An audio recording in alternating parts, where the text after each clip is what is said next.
Hello, welcome. This is Stoke the Fire. It's November 27th, 2017. And Stoke the Fire is a program that I put on with Susie Mazzoli, who I'll introduce momentarily. And I am Pamela Cuccinell. I'm an astrologer, and I will do a week's forecast. But now I'd like to see Susie. Susie, say hi. Hi everyone, welcome to Stoke the Fire. Welcome to the closing of the year. We're coming up slowly to the end of the year, unbelievably so. And I'm looking forward to find out what the astrology is for us during the next couple of weeks, because they seem tremendously jam-packed as usual, and doing the meditation with you all. So as you know, we do Stoke the Fire once a week. I'm trying to find that perfect position where my glasses are not constantly reflecting into the computer. We do this once a week to provide a really great practical way of looking at the week ahead with the astrology provided so auspiciously, and I must say very accurately, by Pamela Cuccinell. And then I jump in afterwards and give us the meditation, the energetic activation for the week. So Pam, let's jump in. What's happening this week? And I'm going to take out my appointment book, my calendar, my date book, and take notes as I do every week to find out what's going on. Right. And before I go into what's going on, and I'll just let new people know that if you want to find out more about us, you can go to stokethefire.guru, and that'll give you information on if you'd like a subscription rather than listening to us go back and forth before we do the absolute essence of the program. You can get the recorded piece of the program the Sunday evening before, and that's just the astrology forecast in audio MP3 and Susie's guided meditation that is informed by the master teachers. So, and we'll tell you more about each of us in a little bit, but this weekend was the weekend where Neptune had gone direct on Wednesday.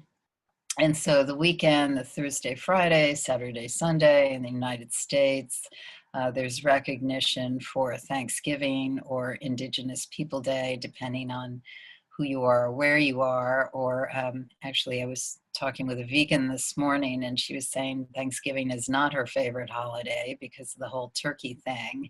However, she did manage to go to a vegan feast. So, and then her regret was that there was too much good food, so she ate too much.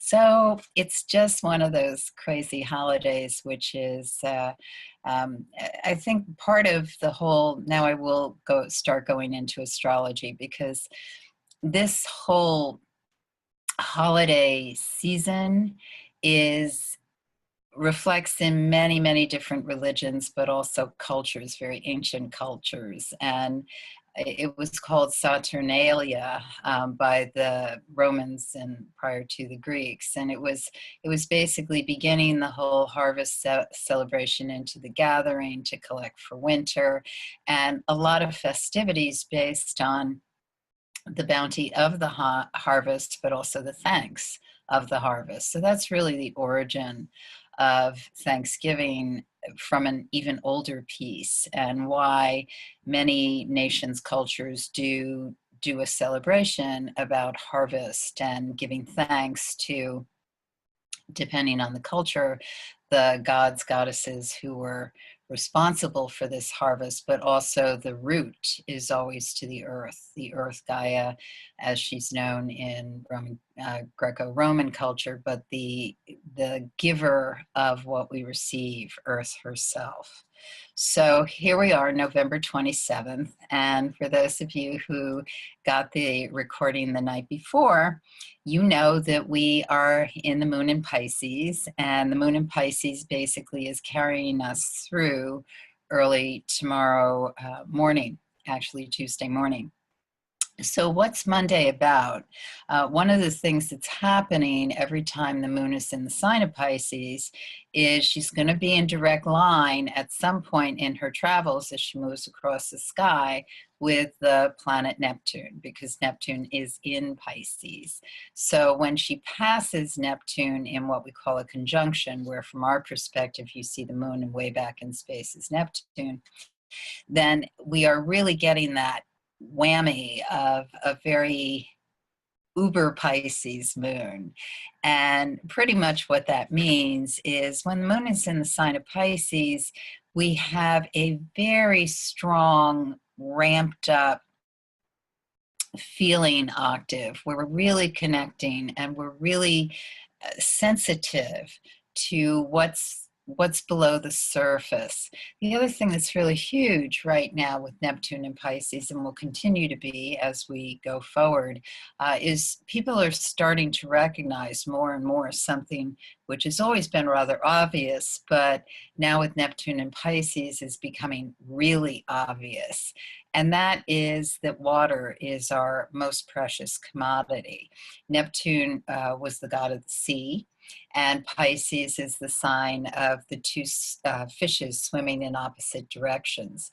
And the fishes swimming in opposite directions I could talk about for an hour. So I'm going to synopsize it by saying it brings to mind all kinds of polarity information. So certainly the yin and yang, if you know the symbol of the yin and yang with the crescents that feed into one another, white and black, and then in the center of either the white or black is a dot, representative of the opposite color, representative of we you can't have a polarity without its opposite. That the duality is an illusion. So we need the whole in order to be complete.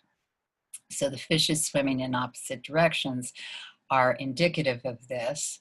The moon in Pisces with Neptune in Pisces overall on Monday, the 27th, you may hear or see themes come up about water in some way. I know that there's a movie is coming out soon, which I'm very intrigued of just because of the name of it, which is The Sculpture of Water or something like that. The Shape of Water, I think is what it's called. And there's also there's charities or different things about bringing people a system that allows them to have fresh water. And I know this may seem like a tangent to some people, and you're like, when's she going to really talk about the week coming over? What I'm really talking about is that Pisces, Neptune brings up our high octave of love. How are we all connected in this big universal consciousness, unconsciousness? And so a theme of today with the moon in Pisces and a lot of energy generated with this Neptune, and then later in the day, especially midday, Pluto, and Pluto is about power and wealth and who's in charge. So there's a lot of very large feeling that happens today on Monday. And I think part of this is what we're seeing, a lot of messages that are coming out with people who are speaking out things they haven't said for 40 years, especially women. And the moon is, again, a symbol of women. So and how by women declaring something that's happened to them or how they feel about something, back to that non-duality, the ability for men to really feel. So there's an opening here is what I'm trying to say. There is a portal, there's an opening. Our ability to really feel and connect acutely is higher than it's been in, one could argue, centuries. We have a lot of millennium almost. We have a lot of energy that's happening now and will continue as we go into 2018. That's so much about these shifts really coming into place and happening. So this week, sort of a back to school week, coming off the holiday, at least here in the United States, or coming back into clearer focus, it may feel as though a lot of things are hitting very quickly and have to be talked about and expressed. The thing that happens on Monday, however, is that the feelings can feel so big that it's hard to really articulate and get the message across in the way you want to, in a crystal clear way. They're still going to get across. It's just some people may be lost in the process or not quite get it, or react defensively, may not be very aware of that on Monday, but by Tuesday, it's going to be very apparent. Everybody who didn't get it or isn't on the party or missed the message or the memo didn't get through. So there can be hurt feelings. There can be a sense of, I didn't understand, I didn't get it, explain it to me again. So there's very much a sense of wanting to understand something really in a much more dimensional way. The moon goes void, of course, at 7:09 a.m. So it could also be people waking up and having a sense of, what did that dream mean? I don't understand. Some of you may be very familiar with those dreams that kind of haunt you throughout the day, in a sense of, what the heck did that mean? Or it just keeps coming up, deja vu. Yeah, I'm thinking about that again. How come I'm remembering that dream? People that don't usually remember dreams may be a bit haunted by them. Remember that dreams are, well, dreams are many things, but one of the things that dreams are is it's the unconscious trying to make something more conscious or clear.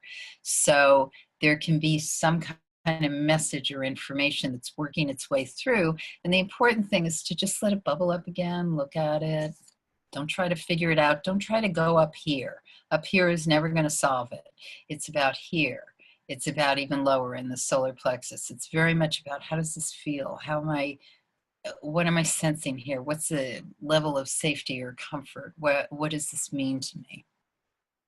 So then on the 28th, as I said, the moon went void, of course, at 7:09 a.m. It stays void until 11:30 a.m. For people who haven't heard us speak before, when the moon is void, of course, it's not making any geometric aspects to another sign. So when that happens, people are a little kind of out in, not quite attached to how things, what matters, or what they care about, or clicking into something. So hurt feelings can happen first thing in the morning, or a sense of, I didn't get that message across. Then there's this kind of, it doesn't really matter anyway, or I don't know what she's talking about, and well, maybe it's not really that important. Moon in Aries comes in 11:30 a.m. It's important. If it's important, it's still important. And it comes up with an assertion that says, you must hear me now. I now understand how to articulate this in a way that will be crystal clear for all parties involved.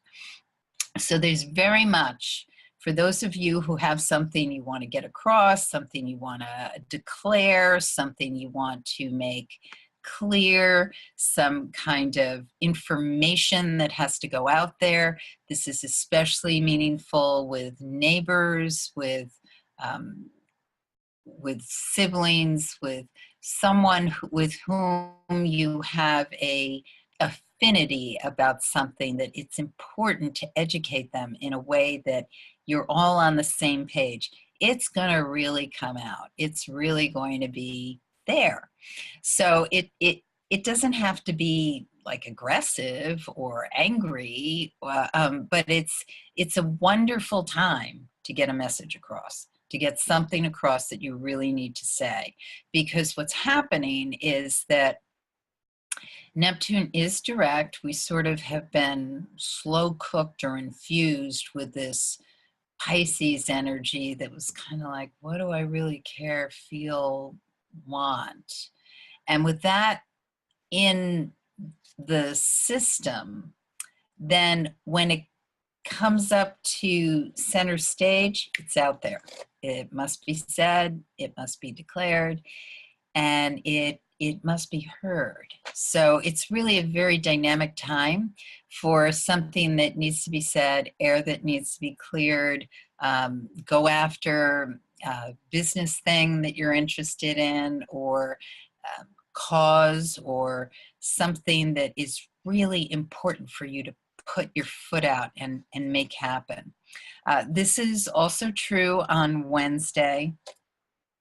Thing to keep in mind on Wednesday is, especially when we get into the afternoon, early evening, there's a picture with the planet Pluto, which can indicate power struggles, friction, maybe feeling a sense of, I've got to say it now, blurting things out, or saying something maybe, I should have said it with a little more grace. Just be aware of what you're feeling and that you are clear on what's important to get across at that point in time. It's also early evening. That's a time a lot of people are traveling around on the road, doing things, rushing errands. Stay alert, stay aware. The most important thing I always say when I'm going someplace, and again, I live near New York City and I drive in New York City a lot, is it's always like, well, obviously to that guy or that person, it's really important to weave or do whatever they need to do because they need to get there like 5 minutes before I do. And the most important thing to me is that I get there in one piece and I don't hurt anybody. So keep that in mind. It's just sort of a, what is the most important thing? Moon goes void, of course, 1:37 p.m. on Thursday the 30th. And so Thursday morning, boom, boom, boom, boom, boom. You can just move with an alacrity that is, don't blink, because you've moved a light year in a short period of time. The people who know what they want to do and where they're going can get a lot done on Thursday morning. Once the moon goes void, of course, at 1:37 p.m., this is a great time with moon void, of course, in Aries to do some sort of physical exercise that you're used to doing, just blow off steam. It's like you got to move, but you don't want to be like moving in wrong directions or not really sure of where you're going. So it's great to, if you can take a walk, if you can't do anything like that because you're at a desk or something, then do something that's related to purging email or something where you feel like I'm getting something done and I feel clear, or the road is wide open at this point. At 3:38 p.m., the moon enters the sign of Taurus on Thursday. And yeah, once it enters Taurus, then we can pull it down to earth, whatever it is. So let's say you put a lot of ideas out there, you got people charged up, they're on the page, they want it to happen. This is when you really kind of delegate, decide, plant down. So Thursday late afternoon is great for that. As we get into December 1st, which is Friday, December 1st, the moon is still in the sign of Taurus, and it sails through Taurus until 8:53 p.m. It still is in Taurus, but then it is void, of course, and it's void, of course, throughout the evening. That's the perfect time at that time to kick back, watch a movie, cuddle. Unless you're usually a late eater, I would say avoid anything that's too tempting, because with Taurus, it's like comfort food or things we really like to eat. And then you may not sleep as well. So just be aware of that. But comfort and being a place where you feel very sustained is really great when the moon is void, of course, in Taurus. So prior to the void, however, a couple of things are going on. One is the planet Venus goes into the sign of Sagittarius in the wee hours of the morning, where it travels for a few weeks. And Venus in Sagittarius starts to stir up and start a lot of faster moving, like, what's the phrase? Instant gratification, or let's go for it. Venus is about what you getting what you want or feeling fulfilled or what attracts you. One thing I love about when Venus or Mars are in Sagittarius is get outside, be in nature, fill your lungs with something. I mean, Sag wants excitement in some way. It wants to move. It wants to feel like it's an arrow shooting through the wind. So what better place than to be somewhere wild where you can walk and just really feel a kinship with the earth.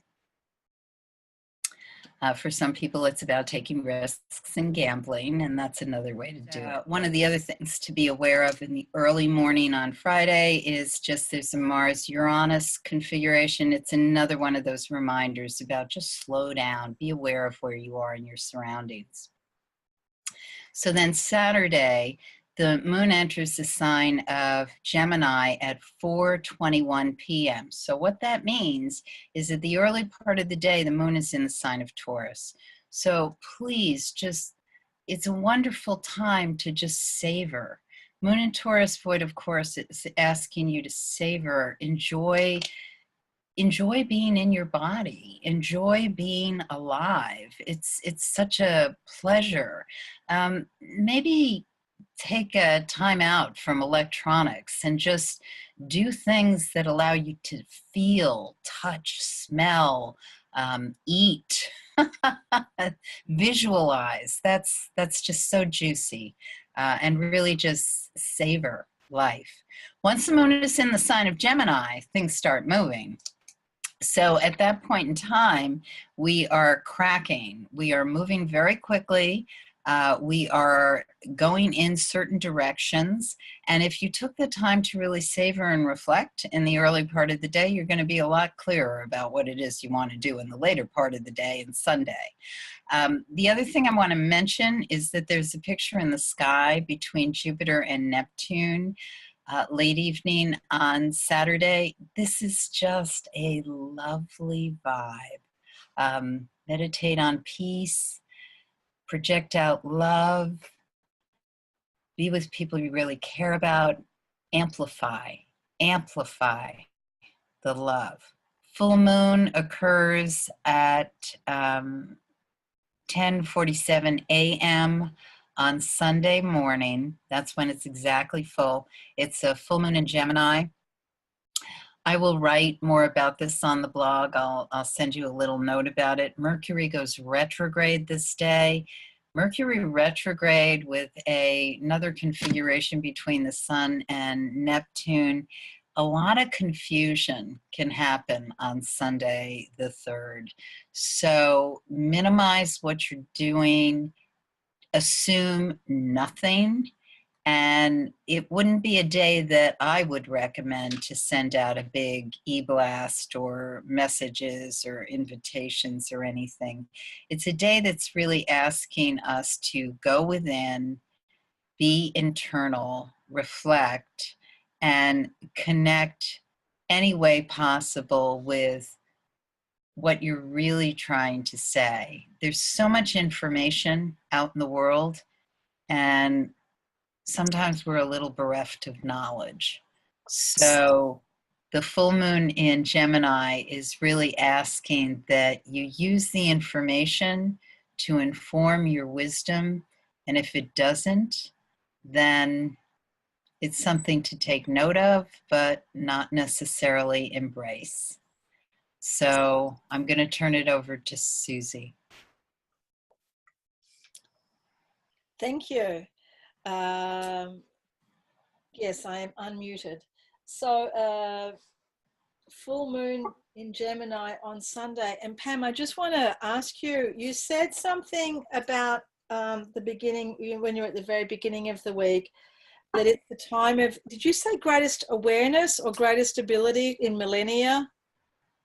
Oh, what's going on now with Neptune and Pisces. And I was also, in my head, I was thinking about Saturn about to go into Capricorn, and we have Jupiter in Scorpio, and Saturn will be going through a ride where it's approaching Pluto in Capricorn, and Aries will be in Taurus.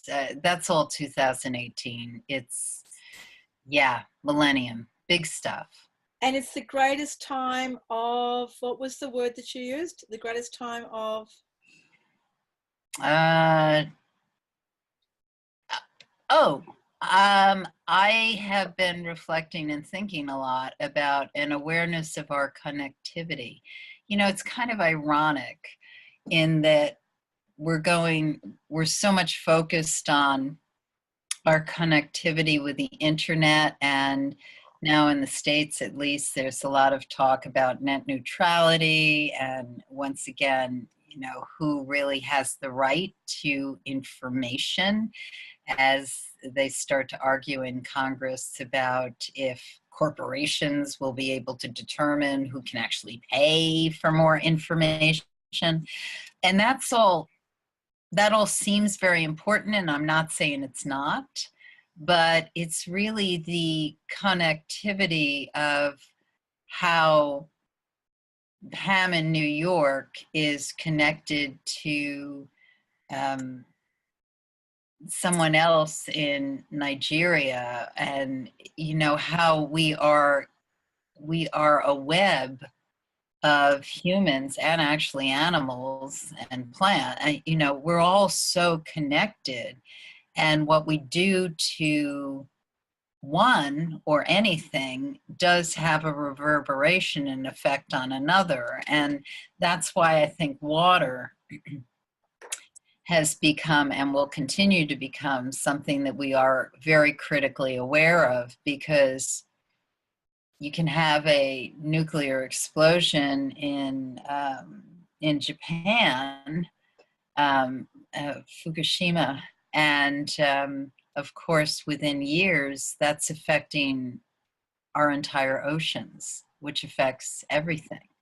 So that's what I was talking about, and that it's not just that, but that the more we recognize the love connection that we all have and really respect and love all human beings, that that's what I'm talking about. I think that's a lot about consciousness evolution, which, you know, as long as we're doing it up here intellectually and we're not really down here with it, we're missing something. So it's all about love, always. It's always about love, right? Just to Yes, it is. simplify it down to everything. So, because the master teachers say now that we have the greatest moments to expand, literally, the love within ourselves. Okay, let's go into our meditation. And so I invite everybody, if you can, to sit quietly for this 10-minute turbo boost. And as we do this, we are working not only with our own inner self, but we're connecting, like what Pam's saying, we're connecting with all of that goodness or that God nature, or the Buddha nature, or the essential nature, or the source field, or whatever vocabulary you'd like to use. But it's where we all connect up. It's where the dots connect up within each one of us. Okay, so I invite you to close your eyes, take 10 minutes, and off we go, dear loved ones. We are the master teachers, and as we work with you tonight, we invite you now to come to a place of stillness, and to come to a place of what might be for you unrealistic, what might be for you impossible, what might be for you completely natural, what might be for you being a little bit optimistic. But come to a place in you where there is, let us say, 10 times more potential for goodness in your life than what you think there is now. So just wherever is your starting point, wherever is the beginning for you of imagining the potential of yourself for good, for goodness in this world. And we'll use this word for good in terms of happiness, fulfillment, spiritual upliftment, feeling worthy, feeling that this life is truly amazing. That's what we are talking about. So feel whatever it is that you are doing now You might be totally satisfied. You might think that you're peaking. You might think that you're at the bottom of the barrel. You might be thinking, oh my God, I just want to die. Wherever you are, amplify it 10 times, just 10 times, just 10 times. And as you amplify this potential of the self, what you are doing is in fact amplifying the potential of the species. And through, of course, this effect of interconnectedness, of everything being completely, intricately connected to everything else, whether it's a thought or an idea or a feeling or a physical object or a multidimensional field, everything is affected. And now let us amplify whatever you believe to be your internal goodness, your internal potential. Let us amplify it 1,000 times. And what is happening as you do this is that you are literally amplifying what we would call an aligned, connected, in tune field in your body, what some might call positive, but we hesitate to use the words positive and negative, but to be more in a place of neutrality and non-judgment. We speak more of harmony and disharmony, or it makes me feel good, or it makes me feel bad. And now amplify it 100,000 times. Push it way, way, way up. So whatever you believe to be your potential in your life, in terms of what you do and what you feel, is now amplified up to a very, very high level. And together with that, you are amplifying, tuning up, and you are, what we would say in this understanding of time and space, you are projecting into what you call your future. So the projection is of a massive amplification of the highest potential into the future. And this energetic amplification can help to neutralize what we might call disharmonious arrangements on the planet. And by this, we could refer to social arrangements or financial arrangements or what you would consider conspiratorial arrangements. But it also goes to an atomic level where, for example, atoms might have created a certain field which might be toxic or dangerous, for example, radioactive. And when you amplify this field of the highest potential for the highest good of all within yourself, when you send this from your heart center out into the field, which is always everywhere the field, but when you intentionally send it with love and with the power of understanding who you are, then you are able to neutralize, literally, those energies, those energetic arrangements, whether they are in conceptual form or in the form of a banding together of people or of entities or of atoms. What this high potential energy does is it literally transforms or dematerializes that disharmonious energy.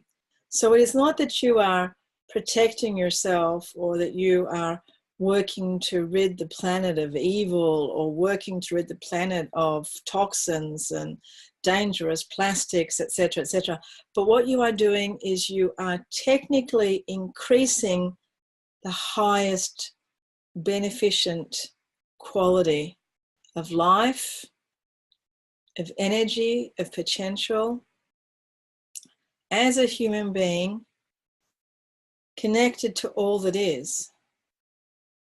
So you are increasing the life force or the prana or the chi of your planet, not by dismembering or disassociating or detaching from what you consider evil or negative or bad, but you are doing it through the action itself of amplifying the highest potential.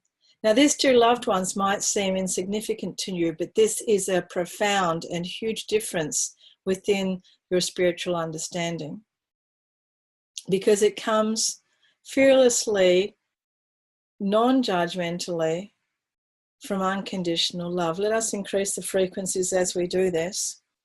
And we hope that you are understanding what a huge difference this particular method or protocol or technique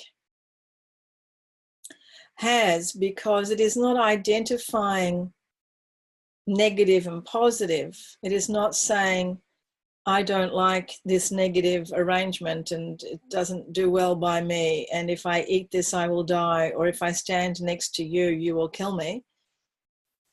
What it says is, I am increasing the highest good, the highest potential of all good. And it is literally a shift in energy, a shift in frequency. And as you do this, you come from such a place of service, such a place of neutrality.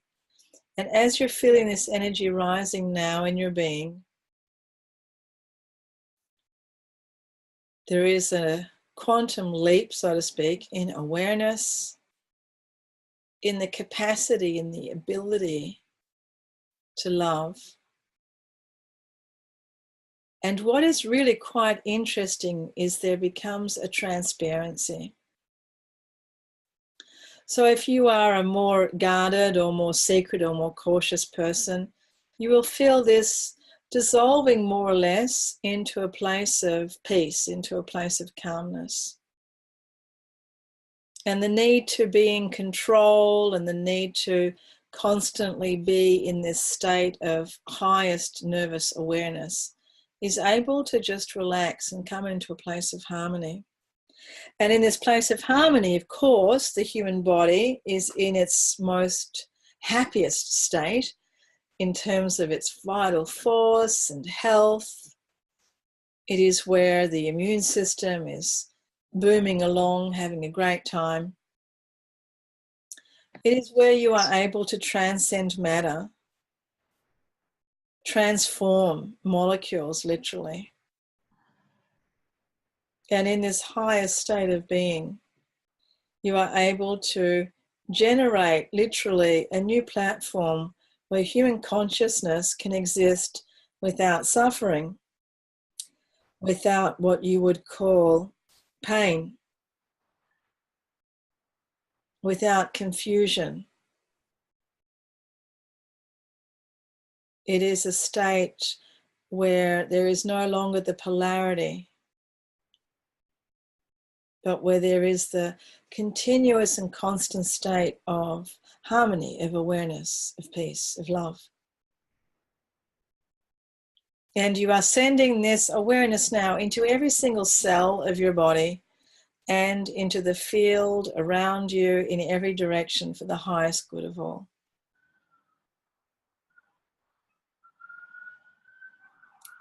We thank you. We invite you to open your eyes and feel that turbo boost. That was great. Thank you, Master Teachers.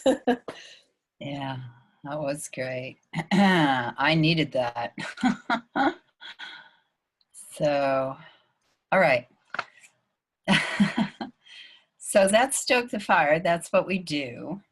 And you can find out more about me and my astrology offerings on insightoasis.com, where I let you know about private sessions or ongoing sessions I have. I'm also doing a class for people who want to learn astrology. That will launch in January.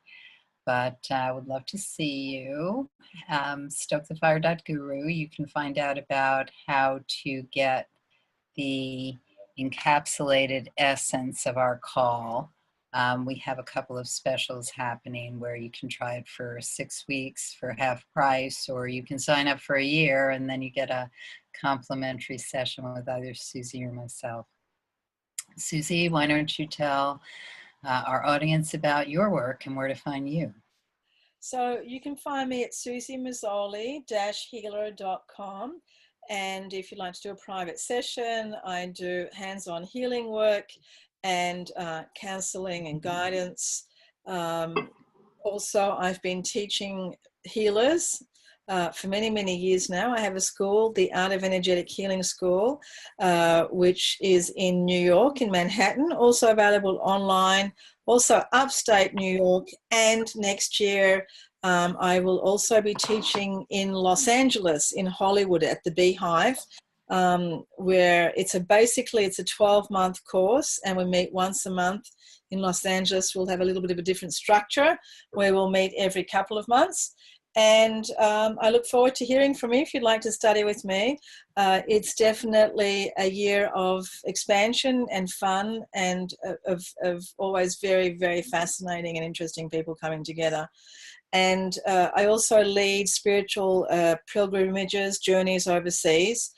We go to Costa Rica, we go to Peru.